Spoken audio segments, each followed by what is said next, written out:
आप सभी को मेरा नमस्कार। हमारी आज की वीडियो का विषय है भारत के भाषा परिवार और भारत की विभिन्न बोलियां। ठीक है, लेकिन टॉपिक स्टार्ट करने से पहले आप मेरी वीडियो को लाइक और सब्सक्राइब ज़रूर कीजिए मेरे चैनल को, वो बहुत इम्पॉर्टेंट है। तो शुरू करते हैं। आज का हमारा विषय है भाषा परिवार। भारत के ये 5 भाषा परिवार माने जाते हैं। एक है आग्नेय या ऑस्ट्रिक कहते हैं, जिसकी शाखा है मोन खमेर। दूसरी है मुंडा या कोल, ये आंध्र प्रदेश, मध्य प्रदेश, उड़ीसा, बिहार इन सब जगह मिलती हैं। तीसरी है खासी, जो कि असम वगैरह में, और शबरी चौथी है। नेक्स्ट है चीनी और तिब्बत परिवार, इसका अन्य नाम है एकाक्षर या नाग भाषा परिवार। द्रविड़ परिवार, इसमें मुख्य रूप से दक्षिण भारत की भाषाएं आती हैं, जैसे कि तमिल, जो कि इनमें सबसे प्राचीन है, और तेलुगु, कन्नड़, मलयालम, ये सब। सामी परिवार, जिसमें अरबी फारसी आती है। नेक्स्ट है भारोपीय परिवार, जो काफ़ी बड़ा है, जिसमें कि लगभग सभी भाषाएं आ जाती हैं, जैसे संस्कृत से लेके आपकी हिंदी, बंगला, गुजराती, मराठी, ग्रीक, लैटिन, अंग्रेजी, जर्मन, फ्रांसीसी, ईरानी, रूसी, चेक, पश्तो, ये सारी भाषाएं इसमें आती हैं।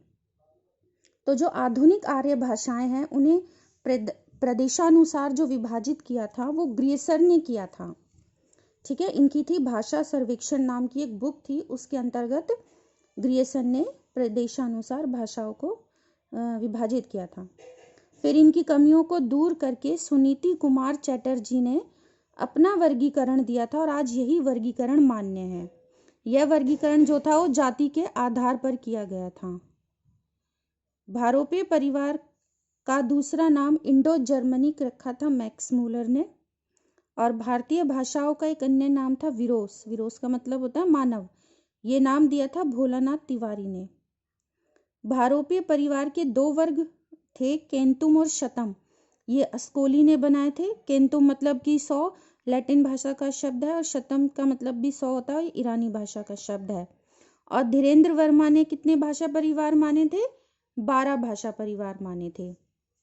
तो ये जो टॉपिक था ये था हमारा भारतीय भाषाओं का, भाषा परिवार का। नेक्स्ट जो इसके अंतर्गत हमारा आता है वो आता है हिंदी की विभिन्न बोलियां। तो ये जो बोलियां थी हमारी, ये अपभ्रंश से इनका विकास हुआ था, इसलिए इन्हें 5 भागों में बांटा जाता है। वैसे तो 4 भागों में ही बांटा जाता है अधिकतर, तो शौरसैनी अपभ्रंश, अर्धमागधी, मागधी अपभ्रंश और खस। शौरसैनी के जो थे वो 2 रूप हो जाते हैं।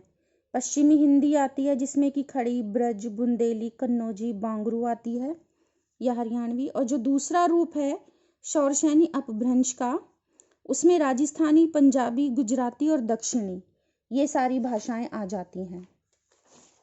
इसमें तीसरा जो आता है वो है अर्धमागधी अपभ्रंश। ठीक है, इसके अंतर्गत पूर्वी हिंदी की बोलियां आ जाती हैं, जिसमें अवधी, बघेली और आपकी छत्तीसगढ़ी, ये सब आ जाती हैं।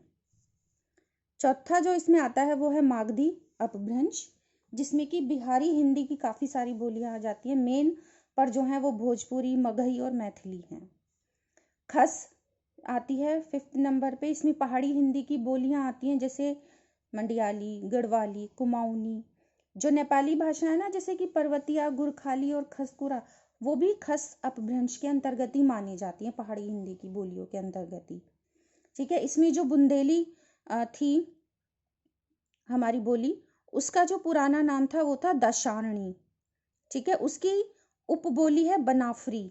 बनाफरी में आलाखंड लिखा गया है, और इसकी उपबोली है खटोला और पवारी। ठीक है, ये कुछ बोलियां हैं, उनके बारे में कुछ इन्फॉर्मेशन है, वो आप नोट करिएगा। फिर बांगरू है। बांगरू जो बोली जाती है वो पंजाबी और राजस्थानी और खड़ी बोली, इन तीनों को जो मिक्स करके बनती है वो बांगरू बनती है। ठीक है, हरियाणवी, ग्रियसन ने हरियाणवी को बांगरू नाम दिया, और धीरेन्द्र वर्मा ने स्वतंत्र बोली ना मानकर इसे खड़ी बोली का ही एक रूप माना था, हरियाणवी को। ठीक है, इसके अंतर्गत फिर बघेली है। जो बघेली है वो दक्षिणी अवधि, और उसको रिवाई भी कहते हैं।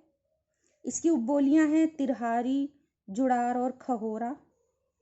छत्तीसगढ़िए इसे लरिया या खलटाई भी कहते हैं, कई बार पूछ लेते हैं, इनके ये उपनाम भी पूछ लेते हैं कई बार। ठीक है, इसकी उपबोलियां हैं सरगुजिया, सदरी, बिंजवाली। फिर है भोजपुरी। भोजपुरी का जो शेक्सपियर है उसे कहा जाता है भिखारी ठाकुर को। राहुल सांकृत्यायन ने अनगढ़ हीरा कहा था इन्हें। एक लैंग्वेज है डिंगल जो कि राजस्थान में बोली जाती है। उसके जो चारण कवि थे राजस्थान के, उनकी भाषा थी ये, चारण कवियों की। शुक्ल ने नागर अपभ्रंश के योग से शुद्ध राजस्थानी के साहित्यिक रूप को डिंगल माना है। मारवाड़ी का प्राचीन रूप डिंगल कहलाता है और डिंगल की तर्ज पर ही राजस्थानी कवियों ने एमपी की साहित्यिक ब्रजभाषा का नाम पिंगल रखा था। ठीक है, डिंगल का जो सर्वप्रथम ग्रंथ मिलता है वो हमें बांकी दास का कुकवि 32 मिलता है। ठीक है, कुछ बोलियां होती हैं विभिन्न प्रकार की, किसको क्या बोलते हैं, ये इनसे रिलेटेड क्वेश्चंस भी आते हैं एग्जाम में। जैसे व्यक्ति बोली किसे कहते हैं? एक व्यक्ति की मौखिक अभिव्यक्ति, एक व्यक्ति की मौखिक अभिव्यक्ति को व्यक्ति बोली कहते हैं। ठीक है, यह भाषा का संकीर्णतम या फिर लघुतम रूप होता है।